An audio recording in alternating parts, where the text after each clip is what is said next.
Good morning students. स्वागत है आप सभी का आपके अपने यूट्यूब चैनल पर। तो आज की क्लास में हम जो टॉपिक पढ़ने वाले हैं वो है हमारा उत्प्रेरक के प्रकार। तो उत्प्रेरक होता क्या है, किसे कहते हैं? तो उत्प्रेरक वे रासायनिक पदार्थ होते हैं जो किसी अभिक्रिया में भाग तो लेते हैं, लेकिन यानी उन्हें डाला तो जाता है अभिक्रिया में, लेकिन स्वयं में परिवर्तित रहते हैं, यानी खुद का कुछ नहीं होता। और क्या करते हैं, उसके वेग को परिवर्तित कर देते हैं। वेग को बढ़ा भी सकते हैं, घटा भी सकते हैं, कुछ भी कर सकते हैं, लेकिन वेग में क्या कर देते हैं, परिवर्तन कर देते हैं। तो उत्प्रेरक क्या होते हैं? उत्प्रेरक वे रासायनिक पदार्थ होते हैं जो अभिक्रिया के वेग में परिवर्तन करें और स्वयं क्या रहें, अपरिवर्तित रहें, यानी जैसा है वैसे ही रहें, खुद का कुछ चेंजेस नहीं हो। वो आपके क्या कहलाते हैं? उत्प्रेरक कहलाते हैं। फिर हमें उत्प्रेरक के पढ़ने प्रकार। उत्प्रेरक 3 प्रकार से हम पढ़ना है। पहला अवस्था, तो अवस्था को पढ़ते हैं हम। अवस्था के आधार पर उत्प्रेरक कितने प्रकार के होते हैं? तो अवस्था के आधार पर उत्प्रेरक 2 प्रकार के होते हैं। कौन कौन से होते हैं 2 प्रकार के उत्प्रेरक? पहला समांगी उत्प्रेरक, दूसरा विषमांगी उत्प्रेरक। आप लोगों ने पिछली क्लास 9th में पढ़ा होगा, समांगी पदार्थ और विषमांगी पदार्थ दोनों पढ़े होंगे। तो आज हम पढ़ने वाले हैं समांगी उत्प्रेरक और विषमांगी उत्प्रेरक। समांगी उत्प्रेरक क्या होते हैं? 3 चीज होती है हमारी। आपको पहले वीडियो में बताया गया था, पहले क्लास में दिखाया था हमने कि उत्प्रेरक होते हैं, उन्हें सदैव तीर के निशान कहाँ लिखा जाता है? ऊपर। अवस्था के आधार पर पढ़ रहे हैं हम क्योंकि ये पढ़ किस रहे? समान अवस्था के आधार पर, प्रकार की अवस्था के आधार पर है। तो अवस्था कहाँ लिखी जाती है? ठोस, द्रव, गैस, जो भी उनकी अवस्था है वो कहाँ लिखी जाएगी? उनके पास में, उनके ब्रैकेट में लिख दी जाएगी। तो सबसे पहले हम बात करें समांगी उत्प्रेरक। क्या होते हैं समांगी उत्प्रेरक? वे उत्प्रेरक जिनमें अभिकारक, उत्पाद और उत्प्रेरक तीनों कैसी अवस्था में हो? समान अवस्था में हो, यानी अभिकारक जिस अवस्था में हो, यानी अभिकारक ठोस, उत्पाद ठोस और उत्प्रेरक भी ठोस, तीनों सेम स्टेट है, कोई प्रॉब्लम नहीं है। लेकिन अगर एक भी चेंज हो जाता है तो प्रॉब्लम हो जाती है। जैसे यहाँ हम देखें, अभिकारक SO2 गैस स्टेट, गैस अवस्था, प्लस O2 गैस स्टेट में, ये भी NO जो कि उत्प्रेरक है। कैसे पता चला उत्प्रेरक है? तीर के निशान के ऊपर लिखा हुआ है। तो NO उत्प्रेरक है, कौन सी स्टेट है? गैस स्टेट है। SO3 गैस स्टेट है। तो सब कुछ भूल जाओ, फिलहाल इतना सा देखो कि आपकी स्टेट देखनी है, क्योंकि हम अवस्था के आधार पर देख रहे हैं। तो गैस गैस गैस गैस, अभिकारक भी गैस, उत्पाद भी गैस, उत्प्रेरक भी गैस, तीनों गैस। तो फिर ये कैसा उत्प्रेरक का उदाहरण होगा? समांगी उत्प्रेरक का उदाहरण होगा। दूसरा है विषमांगी उत्प्रेरक। अगर तीनों समान है तो समांगी है, लेकिन तीनों में से एक भी चेंज हो जाए, कोई सी भी हो जाए, मैं नहीं कह रहा तीनों ही अलग अलग हो, ऐसा नहीं है, कोई भी एक चेंज हो सकता है। तो अभिकारक, उत्पाद, उत्प्रेरक, तो वो आपका किस में चला जाएगा? विषमांगी में आ जाएगा। अभिकारक, उत्पाद और उत्प्रेरक की भौतिक अवस्था भिन्न भिन्न हो, इनमें से कोई भी अलग अवस्था में जा सकता है। जैसे देखो वनस्पति तेल, वनस्पति तेल घरों में काम आता है, हम सब जानते हैं। उसकी लिक्विड स्टेट होती है, द्रव अवस्था में होता है। हाइड्रोजन हम जानते हैं गैस होती है। तो यदि हम यहाँ देखें तो यहीं से हमें पता चल गया, एक लिक्विड स्टेट में आ रहा है वनस्पति तेल, हाइड्रोजन गैस स्टेट में आ रहा है। दोनों में डिफरेंस है, दोनों अलग अलग स्टेट हैं, दोनों अलग अलग हैं। तो फिर क्या होगा? क्या होगा इससे? ये किसका उदाहरण हो जाएगा? विषमांगी का। आगे तो है, लेकिन अगर इन्हीं से हम यही पता लगा सकते हैं। और आगे देखें तो देखो ठोस है, वनस्पति की भी ठोस अवस्था में। तो इसमें क्या हो रहा है? अभिकारक, उत्पाद, उत्प्रेरक अलग अलग अवस्था में होते हैं। किन्हीं दो की सेम भी हो सकती है। जैसे यहाँ हम देखें तो देखो अभिकारक गैस, दोनों गैस है, नाइट्रोजन हाइड्रोजन, उत्पाद भी गैस, लेकिन उत्प्रेरक किसमें? ठोस अवस्था में है। तो ये हमारा किसका उदाहरण हो जाता है? विषमांगी का। अब इनको एक चीज याद रखनी है, जब भी अवस्था के आधार पर उत्प्रेरक की बात आए तो ब्रैकेट में अवस्था जरूर लिखनी है। यदि आप अवस्था नहीं लिखते हैं तो वो आपका एग्जाम्पल गलत माना जाएगा। तो अवस्था के आधार पर उत्प्रेरक 2 प्रकार। पहले तो सबसे पहले उत्प्रेरक क्या होता है?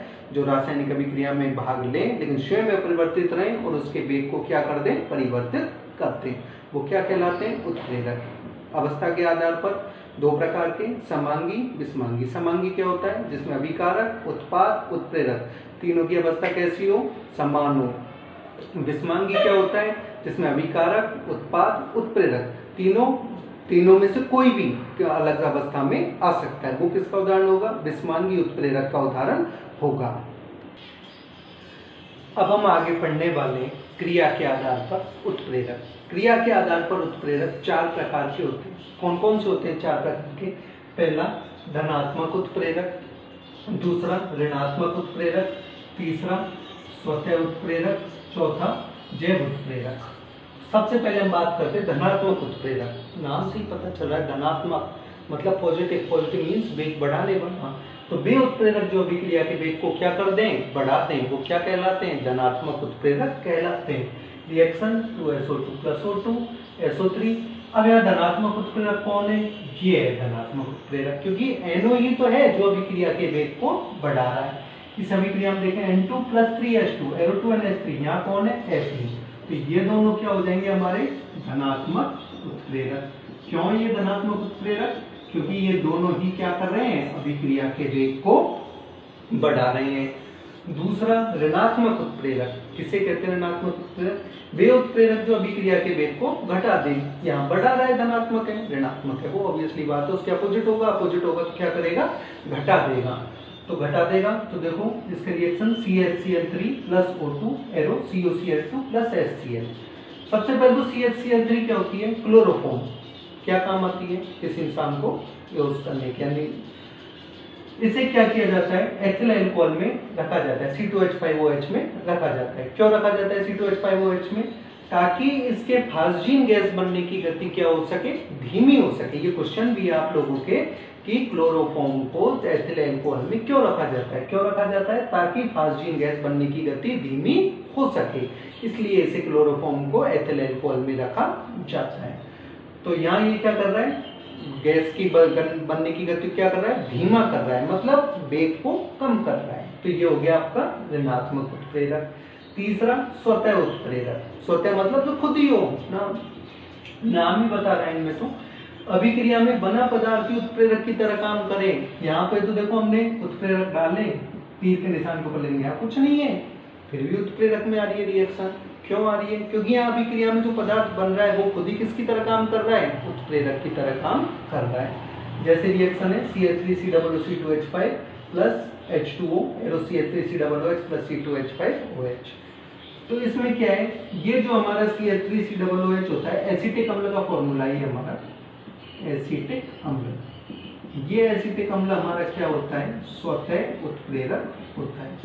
एसिटिक अम्ल हमारा किसकी तरह काम कर रहा है? यहाँ स्वतः उत्प्रेरक की तरह काम कर रहा है। यानी ये जैसे ही बनना स्टार्ट होगा, अभिक्रिया की गति ऑटोमेटिकली बढ़ती हुई जाएगी। अब अभिक्रिया गति बढ़ रही है मतलब कोई ना कोई उत्प्रेरक है। मैं नहीं कह रहा धनात्मक या ऋणात्मक, कोई सा भी हो सकता है, लेकिन उत्प्रेरक है। तो क्यों? क्योंकि अभिक्रिया गति बढ़ रही है। तो बढ़ रही है तो ऑब्वियसली बात है धनात्मक ही होगा। चौथा जैव उत्प्रेरक। जैव उत्प्रेरक क्या होते हैं? जैव रासायनिक अभिक्रिया के वेग को बढ़ाने वाले पदार्थ। जैव रासायनिक अभिक्रिया यानी जो जीवों के शरीर में होने वाली क्रिया, जैसे हमारे जैसे जीव है, सजीव है, उनके शरीर के, उनकी बॉडी के अंदर जो रिएक्शन होती है उसको जो करता है वो आपके कौन कहलाते हैं? जैव उत्प्रेरक कहलाते हैं। इन्हें सामान्यतः क्या कहते हैं? एंजाइम। एंजाइम तो आपने पढ़ा होगा। एंजाइम हमारे पाचन तंत्र के अंदर, हमारे मुंह में, आमाशय में सब छोटी आंतों पाए जाते हैं, जो हमारे क्या करते हैं? भोजन का पाचन करते हैं। तो यहाँ देखो माल्टोज, नाम सुना होगा। माल्टेज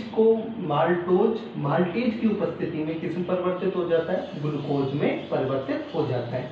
ये जैव रासायनिक अभिक्रिया हमारे शरीर में होता है। माल्टोज शर्करा यूज करते हैं, उसे खाते हैं। माल्टेज एंजाइम उसे ग्लूकोज शर्करा में परिवर्तित कर देता है। ग्लूकोज से हमें क्या मिलती है? एनर्जी मिलती है, यानी जो एनर्जी के रूप में हमें प्रदान होती है। एक रिएक्शन और है NH2CONH2 + H2O। ये NH2CONH2 यूरिया प्लस जल दोनों अमोनिया और कार्बन डाइऑक्साइड बनाते हैं यूरिएच की। यहाँ हमारा कौन है? ये यूरिएच। तो इस प्रकार से ये हमारे होते हैं 4 क्रिया के आधार पर उत्प्रेरक। पहला कौन सा है हमारा? इसमें धनात्मक उत्प्रेरक, जो पदार्थ अभिक्रिया के वेग को क्या करते हैं? बढ़ाते हैं। दूसरा ऋणात्मक उत्प्रेरक, जो अभिक्रिया के वेग को घटाते हैं।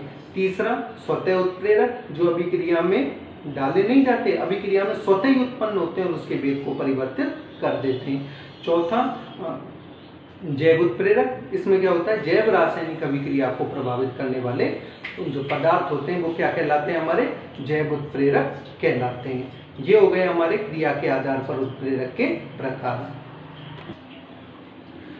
अब हम आगे पढ़ने वाले उत्प्रेरक की क्रियाशीलता को प्रभावित करने वाले पदार्थ। ये उत्प्रेरक के प्रकार में नहीं आता है। ये क्या करते हैं, उत्प्रेरक जो क्रियाशील है उसको बढ़ाएंगे या घटाएंगे। उत्प्रेरक पर इफेक्ट होता है इनका, ना कि अभिक्रिया पर। लेकिन उत्प्रेरक पर इफेक्ट होगा तो भी असली बात है, जब उत्प्रेरक पे इफेक्ट होगा तो अभिक्रिया पर तो इफेक्ट होगा ही होगा। अब उत्प्रेरक की क्रियाशीलता को प्रभावित करने वाले कारक के आधार पर दो प्रकार के होते हैं, उत्प्रेरक वर्धक और उत्प्रेरक विष। पहला उत्प्रेरक वर्धक। उत्प्रेरक वर्धक क्या होते हैं, जो उत्प्रेरक की क्रियाशीलता को बढ़ाएं, यानी इस बार उत्प्रेरक की क्रियाशीलता बढ़ जाएगी। कैसे बढ़ेगी, देखो जैसे रिएक्शन है N2 + 3H2 एरो Fe2NH3। पहले भी लिखाई है मैंने आपको, धनात्मक उत्प्रेरक में रिएक्शन बताई थी, तो वहां पर N2 + 3H2 Fe2NH3 था।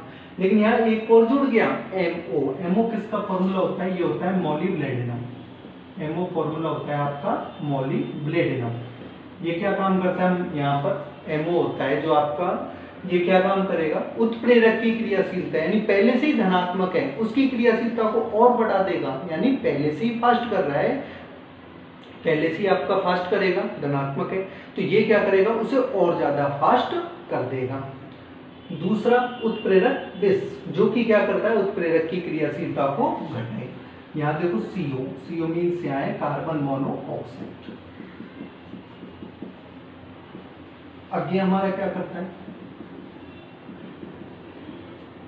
उत्प्रेरक की क्रियाशीलता क्या कर देगा, घटा देगा। कैसे, यहाँ देखो इस अभिक्रिया में क्या हो रहा है हमारा, इस अभिक्रिया में हो रहा है यहाँ उत्प्रेरक की क्रियाशीलता बढ़ रही है। रिएक्शन सेम है, N2 N2 3H2 3H2 Fe MO CO, opposite ये है MOCO 2NH3 2NH3। यानी MO क्या हो गया आपका, उत्प्रेरक वर्धक, यानी ये Fe की क्रियाशीलता को बढ़ाएगा। Fe की क्रियाशीलता को MO क्या कर देगा, बढ़ा देगा। CO क्या करेगा, Fe की क्रियाशीलता को घटा देगा। ये हो गए आपके उत्प्रेरक वर्धक और उत्प्रेरक विष। उत्प्रेरक वर्धक क्या होता है, जो उत्प्रेरक की क्रियाशीलता को बढ़ाए। उत्प्रेरक विष क्या होता है, जो उत्प्रेरक की क्रियाशीलता को घटाए। फिर आते हैं इसके बाद उत्प्रेरक के गुण। क्या गुण होते हैं आपके उत्प्रेरक के, पहला गुण, वेग में परिवर्तन करते हैं, स्वयं में कोई परिवर्तन नहीं होता है। यानी उत्प्रेरक का काम क्या होता है, उनका वेग को परिवर्तित करना, या तो बढ़ाना या घटाना, लेकिन खुद जैसा है वैसा ही रहेगा, खुद में कोई चेंजेज नहीं होता। दूसरा, अभिक्रिया में उत्प्रेरक की सूक्ष्म मात्रा पर्याप्त है। अभिक्रिया, उस अभिक्रिया में क्या होती है, उत्प्रेरक की सूक्ष्म मात्रा, थोड़ी सी मात्रा से ही काम हो जाता है, यानी किलो 2 किलो डालना पड़े, थोड़े से ही काम हो जाएगा। तीसरा, प्रत्येक अभिक्रिया के लिए एक जो विशिष्ट उत्प्रेरक होता है, एक उत्प्रेरक सभी अभिक्रियाओं को उत्प्रेरित नहीं कर सकता। अलग अलग रिएक्शन में, जैसे मैंने यहाँ Fe काम लिया है, मैंने कहीं NO काम लिया था, कहीं पर Ni काम लिया था, निकल काम लिया है, यानी हर अभिक्रिया में उत्प्रेरक क्या है, अलग है। तो उसी प्रकार से यानी सभी अभिक्रियाओं को एक ही उत्प्रेरक से नहीं चलाया जा सकता कि एक अभिक्रिया एक उत्प्रेरक ले लिया, कोई भी अभिक्रिया है सारी अभिक्रिया उस उत्प्रेरक से हो जाएगी, ऐसा संभव नहीं है। हर अभिक्रिया के लिए एक अलग प्रकार का उत्प्रेरक होता है। जैसे सारी विषय एक टीचर नहीं पढ़ा सकता, हर विषय के लिए एक अलग टीचर होता है, उसी प्रकार से हर अभिक्रिया के लिए एक अलग उत्प्रेरक होता है। चौथा, उत्प्रेरक अभिक्रिया प्रारंभ नहीं करता, केवल वेग बढ़ाता या घटाता है। उत्प्रेरक का काम अभिक्रिया को स्टार्ट करना नहीं होता कि अभिक्रिया स्टार्ट करेगा उत्प्रेरक आएगा स्टार्ट करेगा, ना, स्टार्ट नहीं करता। वो क्या करता है, या तो उसके वेग को बढ़ाएगा या फिर उसके वेग को घटाएगा, मतलब वेग में परिवर्तन करेगा। पांचवा, उत्क्रमणीय अभिक्रिया में उत्प्रेरक अग्र व प्रति दोनों अभिक्रिया को समान रूप से प्रभावित करता है। जब आपको उत्क्रमणीय अभिक्रिया पढ़ाई थी तब बताया था अग्र अभिक्रिया क्या होती है। अग्र अभिक्रिया वो होती है जो कि अभिकारक से उत्पाद बनाती है। प्रतिप अभिक्रिया क्या होती है, जो कि उत्पाद से अभिकारक बनाती है। इन दोनों को वो क्या करेगा, समान रूप से प्रभावित, यानी जितना अग्र को प्रभावित करेगा उतना ही वो किसको प्रभावित करेगा, प्रतिप अभिक्रिया को प्रभावित करेगा। लास्ट उत्प्रेरक होता है वो आपके एक निश्चित ताप पर क्रियाशील होते हैं, यानी उत्प्रेरक जो भी है किस ताप पर, एक निश्चित ताप पर क्रियाशील होते हैं ताप बदलने पर इनकी क्रियाशीलता प्रभावित होती है। यानी उत्प्रेरक है आपका एक विशिष्ट टेम्परेचर है 370 है, 370 पर ही काम करेगा। आप कहो कि 370 की बजाय मैं 380 पर काम कर रहा हूँ या 360 पर काम कर रहा हूँ, तो उसकी क्या होगी, क्रियाशीलता प्रभावित होगी। बढ़ भी सकती है, घट भी सकती है, हो सकता है वो बिल्कुल ही काम ना करे, तो वो उसका विशिष्ट टेम्परेचर पर ही काम करता है। ये हो गए आपके उत्प्रेरक के 6 गुण। इस तरीके से हमारा उत्प्रेरक की परिभाषा, उसके प्रकार हमने अवस्था के आधार पर, क्रिया के आधार पर, फिर उत्प्रेरक की क्रियाशीलता को प्रभावित करने वाले पदार्थ, और फिर लास्ट में हमने इस टॉपिक में देखा उत्प्रेरक के गुण।